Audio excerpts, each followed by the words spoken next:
Hello दोस्तों, कैसे हो आप सब। मैं उम्मीद करती हूँ आप सब सही होंगे, स्वस्थ होंगे। सीमा और उसकी दादी के प्यार की कहानी को आपने बहुत प्यार दिया है।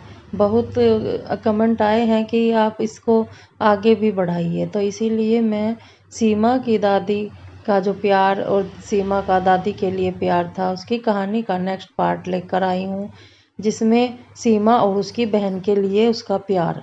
सीमा की कहानी पार्ट 2। सीमा अपनी दादी के साथ बहुत खुश रहने लगी थी जब तक उसकी मम्मी मायके से वापस नहीं आई।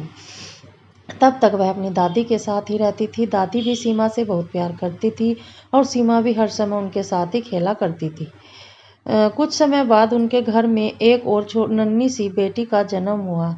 उस छोटी बच्ची का नाम रिया रखा गया।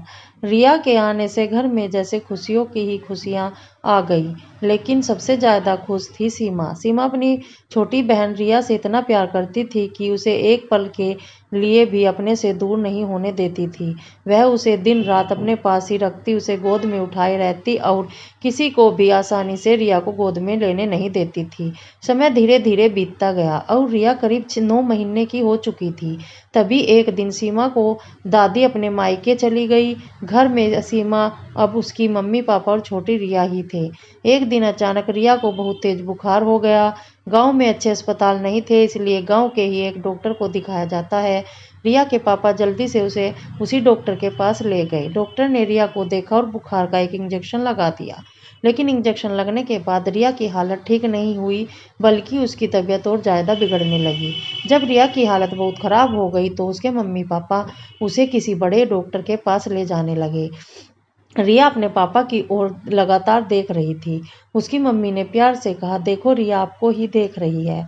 लेकिन उसकी मम्मी को यह नहीं पता था कि रिया धीरे धीरे दम तोड़ रही है। रास्ते में अचानक दादी की एक पुरानी दोस्त मिल गई। उन्होंने पूछा, तुम लोग यहाँ कहाँ जा रहे हो। मम्मी पापा ने घबराते हुए कहा, आंटी जी हम रिया को बड़े डॉक्टर के पास लेकर जा रहे हैं, इसकी तबीयत बहुत खराब है। दादी की दोस्त ने रिया को ध्यान से देखा और उनका दिल घबरा गया। उन्होंने धीरे से कहा, तुम ऐसा करो, अभी घर वापस चले जाओ। मेरा बेटा डॉक्टर है, मैं उसे दिखा दूंगी। मम्मी पापा रिया को लेकर घर लौट आए। लेकिन कुछ ही देर बाद सच्चाई सामने आ गई। रिया अब इस दुनिया में नहीं रही थी। घर में रोने बिलखने की आवाज़ें गूंजने लगी। सब लोग बहुत दुखी थे। उसी समय दादी भी मायके से वापस आ गई और जब उन्हें यह खबर मिली तो उनका दिल भी टूट गया। लेकिन छोटी सीमा को कुछ भी समझ नहीं आ रहा था। उसे बस इतना याद था कि उसके ताऊ का बेटा सफ़ेद कपड़े में कुछ लेकर जा रहा था, लेकिन उसे यह नहीं पता था कि यह क्या है।